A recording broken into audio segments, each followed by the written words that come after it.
ኪያዬ አልሞትሽም እንዴ ልጅ? ማለቴ የእናት አንጀት ሆኖብኝ እኮ ደግቼ ነው። ምን እየሆንሽ ነው ያለሽው? አዶንዬ ያው የእናት አንጀት ሆኖባት ነው ስለምትወዳት ስለምትሳሳላት። እሰይ ሰራውላት። ይኸውልሽ እማዬ ትናንትና ቤዛ ለኪያ መድኃኒት ስጭ ብላ ስታይ ነበር። እኔ ደግሞ ስለተጠራጠርኳት መድኃኒቱን ይዤ ፋርማሲ ሄድኩኝ። ፋርማሲ ሲሄድ እውነትም መድኃኒቱ ተቀይሮ ነበር። ከዛ መድኃኒቱን ቀይሬ ትክክለኛ መድኃኒት አምጥቼ ለኪያ እየሰጠዋት። ምን ማለት ነው? ያንን መድኃኒት መሰጫት እሱ ምን ይታወቃል? ይሄኔ ኪያ ትሞት ነበር ወይ? ቁርስ ውጭ ገብዛታ። እኔ እኮ ያልገባኝ ነገር እኔ እሱ ልጅ በወዴ እሺ በቃ ምንም አልመስለውም። ጭራሽ አልታዩም አይደል? ምን ዋጋ አለው? ያቺ ደንቃራ ልጅ አለች። እኔ ግን ያልገባኝ ቆይ እንዴት ልተርፍ ቻለች? እኔ ሞታለች ብዬ ሳስብ ጭራሽ መድኃኒቱን ግን ሰጥሻታል? መድኃኒቱን ሰጥቻታለሁ። ወይዘሮ ማዛ ሰራተኛ ክፍል ምን ትሰሪያለሽ? አይ ምንም ያ እዚህ ክፍል ስለማጠፈ የረሳችሁ መጽሐፍ ካለ እኮ ብዬ ነው። አውቃለሁ። በጣም አመሰግናለሁ። ተማምነሻል። ሻሎሜ በቃ እኔ ልጅ ልጅቷ ትወድሃለች። አይኗን አይቼ ነው ያወቅኩባት። ደግሞ አንተ ኪችን ገብቶ ስራ መስራት ምን ችግር የለውም ትለኛለህ። የኔ ፍቅር ቀንተሽ ነው አይደለ? አንተ እየቀለድክ ነው።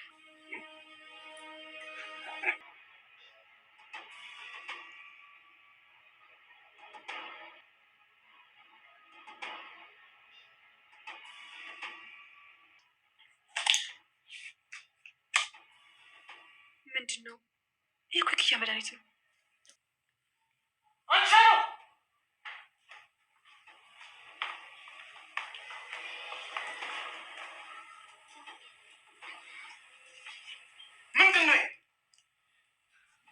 በስተመጨረሻም ሻሎም በአደጋ ውስጥ ራሷን ጥላለች። በጣም ከባዱን ጊዜ ብቻዋን ከእናቷ ጋር ልታሳልፍ ግዳጅ ሊሆንባት ነው።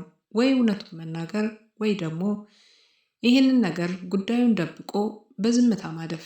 የትኛው ምርጫ ልታደርግ ትችላለች? ሻሎም እናቷ ይህንን ነገር በልጇ ላይ የደረሰባትን ውርጅብኝ ልታሳልፈው ትችላለች ወይስ ልትናገር? እናንተ ምን ትላላችሁ? የቤዛና የማዓዚ ሴራ እያየለ መጥቷል። በአሁኑ ሰዓት እንግዲህ ኪያን ከምድረ ገጽ ለማጥፋት እንዲሁም ያለምንም ተቀናቃኝነት የቤቱን አባወራ የራሷ ለማድረግ ሁሉን ነገር ጊዜን፣ ፍቅሬን እንዲሁም ደግሞ ለሚወለደው ልጄ ሁሉን ነገር ትጋራኛለች ብላ የምታስባትን ኪያ ማሰናበት ትፈልጋለች። ማዓዚ እንግዲህ የእህቷ ስትሆን የቤዛ ስትሆን ቤዛ በአሁኑ ሰዓት ላይ ብቻዋን ማከናወን የማትችለውን ነገር እያንዳንዱ ነገር ከማዓዚ ጋር በመመካከር ሁሉንም ነገር ያደርጋሉ። ማዓዚና ቤዛ እህትማማቾች ሲሆኑ አዶንያስ የቤዛ ባለቤት ነው። ኪያ እንግዲህ ዛሬም በድጋሚ ከሞት አፋፍ ተርፋለች ማለት ነው። ይሄንን ያደረገችው ሻሎም ናት። ሻሎም እንግዲህ በመማሯ ምክንያት እኔ የእናቴ ልጅ ነኝ፣ እናቴ በመጥፎ ሁኔታ ውስጥ ሆና ባልተመቸ ሁኔታ ውስጥ ሆና ያስተማረችኝ ትምህርት ለመልካም ነገር ልቀይርበት ይገባል ስትል ነበር ለእናቷ ሰራሁላቸው እያለች ስትናገር የነበረ። ቤዛና እንግዲህ ማዓዚ የሰሩትን የቀመሩትን የመድኃኒት ቀመር አይተናቸው ነበረ።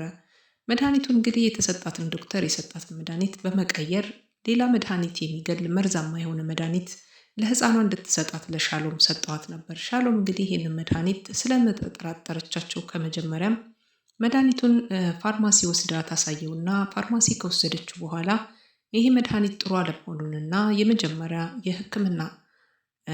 በሕክምና ላይ የተሰጣትን መድኃኒት ወስዳ ትሰጣታለች ማለት ነው ለኪያ፣ ለህፃን ኪያ። ኪያም እንግዲህ ይህንን መድኃኒት ከወሰደች በኋላ ድክም ብሏት ስለነበረ ትተኛለች። ማዓዚና እንዲሁም ደግሞ ቤዛ የቀመሩት የራሳቸው የሆነ ሴራ ስለነበራቸው ልጅቷ ተኝታ አረፈደች ለምንድን ነው በማለት ክፍሏ ገብተው ሙታለች ብለው አስበው እሪ እያለች ቤዛ እንግዲህ ስትጮህ ነበረ። ማዓዚም ተከታትለው እንዲሁም ሌሎቹ ሁላቸውም ተከታትሎ አዶንያስም ጭምር ወደዛ ክፍል ወደ ህፃኗ ክፍል ያመራሉ። ህፃኗ እንግዲህ በዛ ሰዓት ላይ ተኝታ በነበረችበት ሰዓት ላይ አባቷም እንዲሁም ሌሎቹም ሲጫጫሁ የሆነውን የተፈጠረውን ነገር አላወቁም እና ኪያዬ ምን ሆነሽ ነው? ምን ሆነሽብኝ የኔ ልጅ ስትል እያለ ሲጠይቃት አዶኒስ አባቷ በዛ ሰዓት ላይ እንግዲህ ቤዛ ተሳስታ አልሞትሽም እንዴ በማለት መሞትና ለመሞቷን በድምፅ አውጥታ ስትናገር ነበር ማለት ነው። የእናት አንጀት ሆኖብኝ ነው አትፍረድብኝ በማለት እንግዲህ ማአዚም ስታረጋጋ ነበር። የእናት አንጀት ሆኖባት ነው ተዋት፣ ሞታለች ወይስ እንዴት አልሞተችም የሚለውን ቃል የጠየቀች በማለት ነገሩን ስታበርድ ነበረ። አዶንያስ በነገሩ ተናዶ ከክፍሏ እንዲወጡላትና ብቻቸውን እንዲተዋቸው እየነገራቸው ሁሉንም ከክፍል ያስወጣቸዋል። በዛ ሰዓት ላይ ነበረ እንግዲህ ሻሎም የሰራችው ትልቅ ጀብድነትን ለእናቷ እየነገረቻት የነበረ። ሻሎም ያደረገችው መጥፎ ነገር የለም። የኪያን መድኃኒት የተመረዘ ስለነበረ ዶክተር አነጋግራ ሌላውን መድኃኒት ትክክለኛውን መድኃኒት ከበሽታዋ ጋር የሚገናኘውን አምጥታ ሰጣታለች። እነሱ እንድትመረዝና እንድትሞትላት የፈለገችው ቤዛ አሁን ላይ ያንን መድኃኒት እንግዲህ ሻሎም ጥላባት ስለነበረ ማዕዚ በጨለማ ገብታ እንግዲህ ስትበረብር እንደነበረም አይተናል። ሁላቸውም ከተኙ በኋላ እኩለ ሌሊት ላይ ገብታ እየበረበረች ነበር እና ከቆሻሻ መጣያው ላይ አግኝተዋለች ያንን የተመረዘ መድኃኒት ማለት ነው። ይህንን መድኃኒት እንዴት ማን እንደዚህ ሊያደርገው ይችላል በማለት መዓዛ እንግዲህ ለቤዛ ድጋሚ ይሄንን መድኃኒት ተቀይሯል ወይም ደግሞ አልዋጠችውም ልጅቷ ለምንስ አልሞተችም በሚል ሂደት ውጣ ውረድ ውስጥ ሁለታቸው እያሳለፉ ይገኛሉ። ቤዛ እንግዲህ የደረሰች እርጉዝ ነች። አሁን በቅርቡ መውለጃዋ ጊዜ የደረሰች ነው። ግን ደግሞ ገና በገና የሚወለደው ልጄን ትቃማኛለች ወይም ደግሞ ለሚወለደው ልጄ ትሻማብኛለች ብላ የምታስበው እኔን ትቶ ስለ እኔ ስለማያስብ እንዲሁም ስለ ልጁና እዛ ውስጥ ስላሉት ቤት ውስጥ ስለሚኖሩት ሰራተኞች ነው የሚያስበው በማለት ቀድማ እንግዲህ ልታጸዳቸው የፈለገችው ልጁን ኪያንና እንዲሁም ደግሞ ሻሎምና እናቷን ከዛ ቦታ ላይ ማጥፋት ትፈልጋለች ማለት ነው።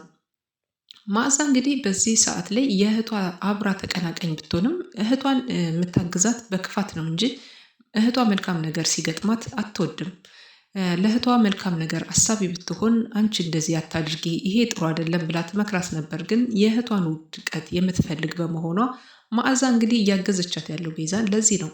ቤዛ መጀመሪያም ብቻዋን ለማሳካት ያልቻለችውን ነገር ነው ማዕዛን ልጠራት የቻለችበት ምክንያት። አዶኒስ ራሱ ይሄንን ነገር እንዴት ልታደርግ ይቻልሽ? እህትማማቾቹ እንደማይስማሙ አንድ ቤት አይደለም በስልክ እንኳን ተደዋውለው እንደማይጠያየቁ እያወቀ እዚህ ቤት ውስጥ ላይ ልትጋብዛትና ነይ ልትላት የቻለችበት መንገድ እሱም ግራ ገብቶታል። ያለው እዚህ ቤት ውስጥ ታይቶ የማይታወቁ ብዙ አዳዲስ ነገሮች እያየሁኝ ነው፣ ምን ተሻለኝ ሲል ነበር። ሻሎም እንግዲህ ዛሬ ላይ በጣም ያስደሰታት አንድ ነገር አለ።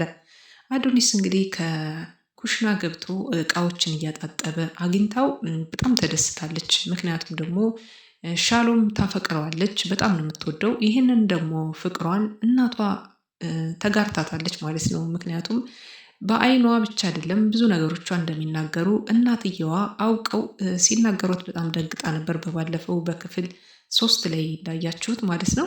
በክፍል 3 ላይ እንግዲህ እናትየዋ ይሄንን ቃል እየተናገሯት ነበረ። አዶኒስ እንደምታፈቅር ያውቃለሁ፣ አይንሽን አንሺ፣ ባለትዳር ነው በማለት እንግዲህ ልጇን እያስጠነቀቀች ነበር። እናት ሻሎምም በድንጋጤ እንዴት አወቅሽ? እንዴት ልታውቂ ቻልሽ? በማለት ስትርበተበት እንደነበረም አይተናታል። አዶኒስ እንግዲህ ከእህትነት ያለፈ አብረን ያደግነው ከሻሎም ጋር አብረን ያደግነው በማለት ነገሮችን ለቤዛ እያስረዳት ነበር። እንግዲህ ቤዛ ኩሽና ውስጥ ሆኖ ከሻሎም ጋር እያወራ በነበረበት ሰዓት አዶኒስ ደርሳባቸዋለች ማለት ነው። ያየችው በቅናት መንፈስ ሆና ተመልሳ ወደ ክፍሏ ሄዳለች ማለት ነው። እሱም በሻሎም ውሎዬም ጥሩ ነበረ፣ ልጅቷንም ደግሞ በአንቺ ተማመንብሻለሁ፣ አንቺ ሁሉንም እንደምትወጪ አውቃለሁ በማለት ሻሎምን ተናግሯት እሱም ወደ ቤዛ ወዳለችበት ክፍል ሲያመራ ነበረ። ቤዛ እንግዲህ አኩርፋ መሆኑ ነው።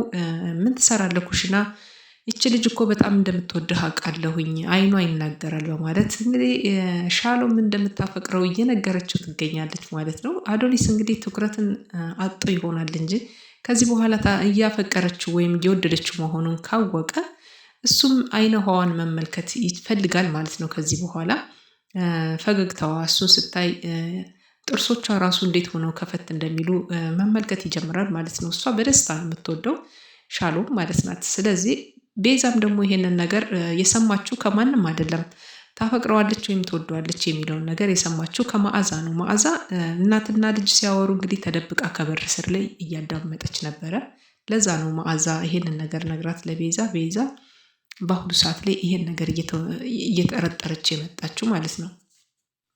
እናም አዶኒስ በአሁኑ ሰዓት ላይ ቤዛ እንዳትቀናና እህቴ ናት አብራኝ ያደገች ናት በማለት ያረጋጋት ነበረ። ለዚህ ነው ቅናትሽ ቀንተሽ ነው በማለት አረጋግቷታል ማለት ነው።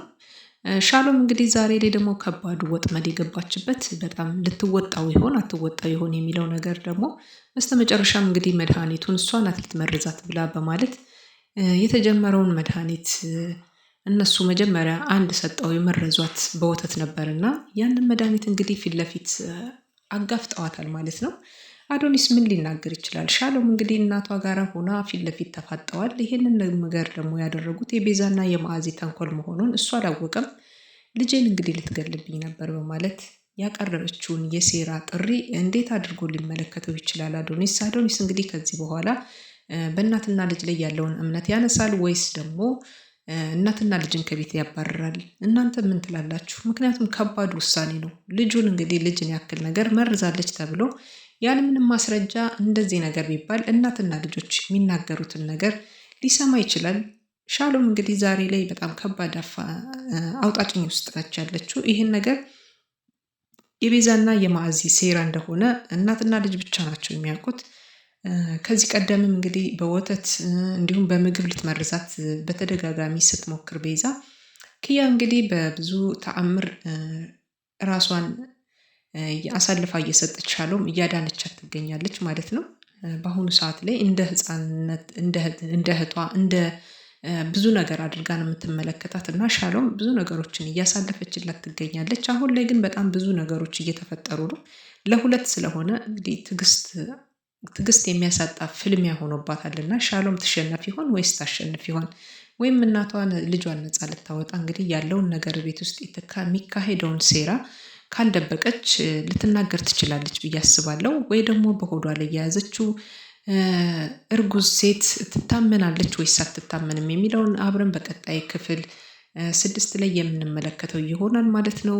መልካም ሰናይ ቆይታ። ሀሳብ አስተያየታችሁን በኮሜንት ላይ ያስቀምጡልኝ። ሻሎም እንግዲህ ታሸንፋለች እስከ እናቷ ወይስ ደግሞ ቤዛና መዓዚ ያሸንፋሉ? አዶኒስ ከማን ጎን ሊቆም ይችላል የሚለውን አብራችሁ እናንተም ኮሜንት አድርጋችሁልኝ መጋራት እንችላለን ማለት ነው።